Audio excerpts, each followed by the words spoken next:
دیر آپ لوگ کے سامنے حاضر رہوں گا، ایک بار اور درود شریف پڑھے پہلا سیدنا مولانا محمد وآلہ الف الف مرہ۔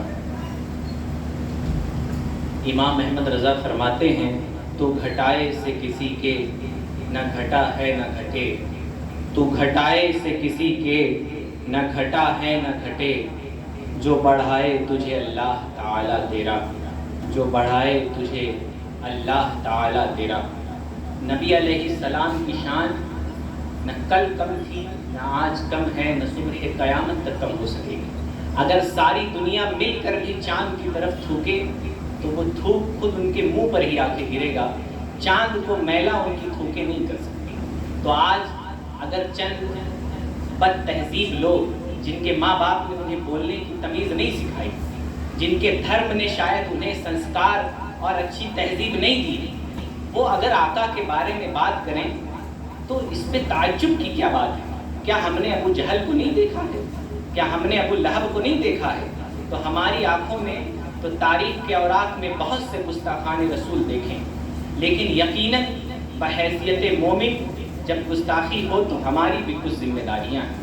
تو پہلے سب سے یہ بچے ہی ہیں، چند بچے جو یہاں حاضر ہوئے، چند باشعور لوگ ہیں، تو مجھے اس کا غم تو نہیں جب نبی علیہ السلام نے دین کی دعوت دی تھی، اپنے اقربا کی یعنی جو قریب کے لوگ تھے ان کی دعوت کی، کھانے کی دعوت پر بلایا، سب آئے، سب نے لبیک کہا، تاریخ گواہ ہے۔ دعوت دی گئی، دعوت کے بعد نبی علیہ السلام نے کہا تھا کہ میں اللہ کا رسول ہوں، تم میں سے کون میری مدد کرے گا؟ اس محفل میں صرف 9 یا 10 سال کے حضرت علی تھے جنہوں نے کہا تھا انا ناصرکم یا رسول اللہ، میں آپ کی مدد کو تیار ہوں یا رسول اللہ۔ اس کے علاوہ بہت سارے لوگ تھے جنہوں نے اس دعوت میں کھانا تو ضرور کھایا تھا، لیکن جب دین اسلام کے مدد کی باری آئی تھی تو صرف ایک 9 یا 10 سال کے حضرت علی رضی اللہ تعالیٰ عنہ سامنے آئے تھے۔ تو ہمیں افسوس نہیں اس بات پہ ہے کہ لنگروں پہ بھیڑیں زیادہ ہوتی ہیں، عرس میں، ریلوں میں، میلوں میں، ٹھیلوں میں، قوالیوں میں بھیڑ زیادہ ہوتی ہے۔ یہ تو پرانی روش ہے، شاید ہم اسے بدل نہیں سکتے۔ ہم نبی علیہ السلام سے محبت کا دعویٰ تو ضرور کرتے ہیں، لیکن ہم اس محبت پہ عمل نہیں کر سکتے۔ بہرحال یہ بچے ہی قوم کا اثاثہ ہیں، کوئی بات نہیں ہے، اللہ تعالیٰ ان سب کو سچا پکا عاشق رسول بنائے۔ ناموس رسالت کا مطلب ہوتا ہے نبی علیہ السلام کی عزت، نبی علیہ السلام کی عزت، اور یہ وہ نبی ہیں جن کے بارے میں اللہ قرآن میں فرما رہا ہے وَرَفَعْنَا لَكَ ذِكْرَكَ، ہم نے آپ کے لیے آپ کے ذکر کو بلند کر دیا۔ تو کیا جس کا ذکر اللہ تعالیٰ بلند کر دے قیامت تک کوئی اس کا ذکر نیچا کر سکتا ہے؟ نہیں کر سکتا۔ لیکن کچھ ایسے لوگ ہیں جو نبی علیہ السلام کے بارے میں برا بھلا کہتے ہیں۔ نبی علیہ السلام، خاموشی سے بات سنو، نبی علیہ السلام کے بارے میں برا بھلا کہتے ہیں۔ ہمارے نبی کون تھے؟ 1400 سال پہلے عرب کی سرزمین پر آئے، اس وقت آئے جب انسانیت کراہ رہی تھی، چھوٹی چھوٹی بچیاں پیدا ہوتی تھی، لوگ انہیں زندہ درگور کر دیتے تھے، ودوائیں ہوتی تھی، لوگ ان سے شادی نہیں کرتے تھے۔ اسی ہندوستان کی تہذیب کی بات کر رہا ہوں کہ یہاں ستی پرتھا تھی، جس کی وجہ سے جب کسی کا شوہر انتقال کر جاتا تو چیتا پر شوہر کے ساتھ بیوی کو بھی لٹا کر جلا دیا جاتا تھا۔ ہمارے نبی اس دور میں آئے اور لوگوں کو انسانی قدریں سکھائی، لوگوں کو بولنا سکھایا، لوگوں کو چلنا سکھایا، بتایا کہ تمہارے اوپر تمہارے بیویوں کے حقوق ہیں، تمہارے اوپر تمہاری بیٹیوں کے حقوق ہیں۔ اس سے پہلے کوئی ایسا دھرم لا کے دکھا دے جس میں کہا گیا ہو کہ اپنی بیٹی کی جو اچھی پرورش کرے، اس کا نکاح کر دے، اچھا رشتہ تلاش دے، تو اللہ تعالیٰ اسے جنت عطا فرماتا ہے نا۔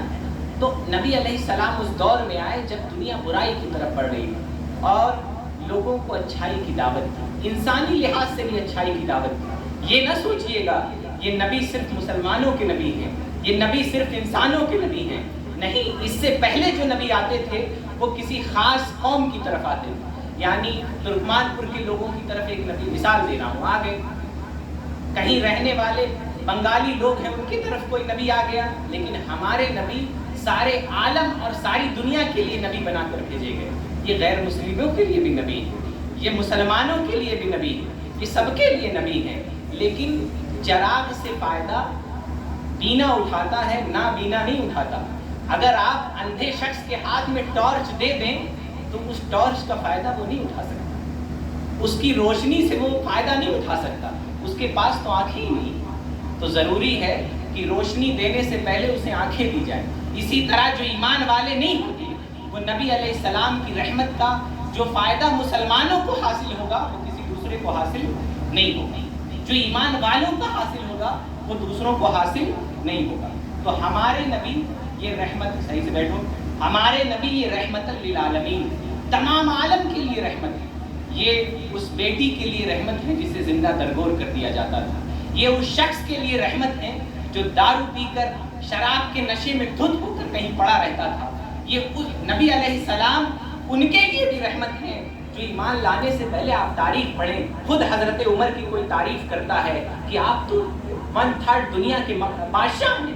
حضرت عمر رضی اللہ تعالیٰ رونے لگتے ہیں اور فرماتے ہیں کہ خطاب کی بیٹی کی یہ اوقات کب, مجھ سے تو 4 اونٹ بھی لائن میں سیدھے نہیں کھڑے ہوتے لگ پاتے تھے. یہ تو نبی علیہ السلام پر ایمان لانے کا فیضان ہے کہ آج دنیا میں میری حکومت ہے. نبی علیہ السلام پر ایمان لائے, عزت والے ہو گئے. نبی علیہ السلام کی سنتوں کی پابندی کی, عزت والے ہو گئے.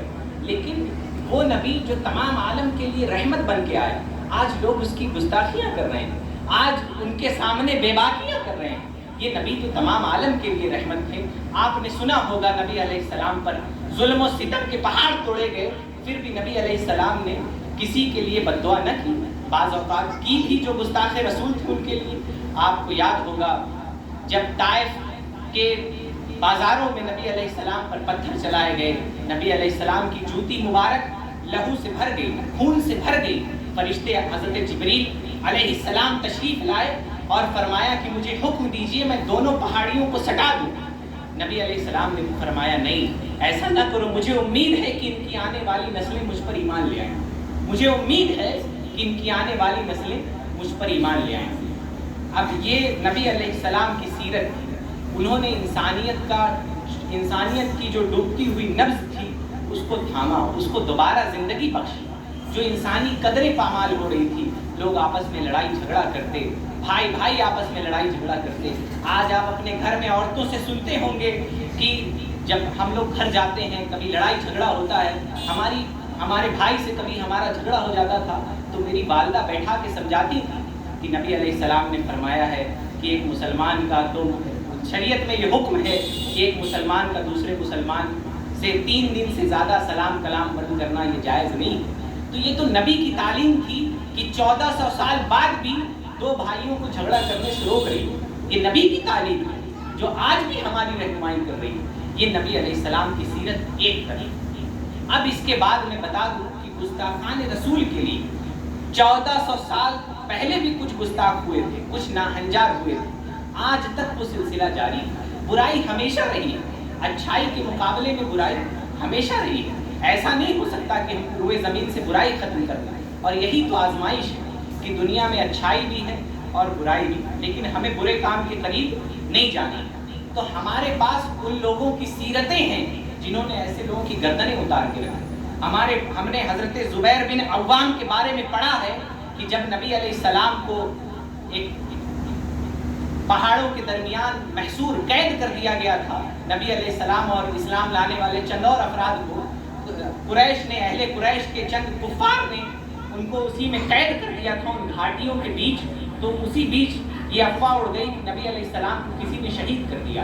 حضرت زبیر بن عوام ننگی تلوار لے کر مکہ کی گلیوں میں اپنی جان کی پرواہ کیے بغیر ٹہل رہے تھے کہ آج پہلے میں اس خبر کی تصدیق کروں گا, اور تصدیق ہونے کے بعد اگر یہ خبر سچ ہے تو زبیر بن عوام کی تلوار اہل قریش کی گردنوں کے ساتھ اپنا کام شروع کر دے گی.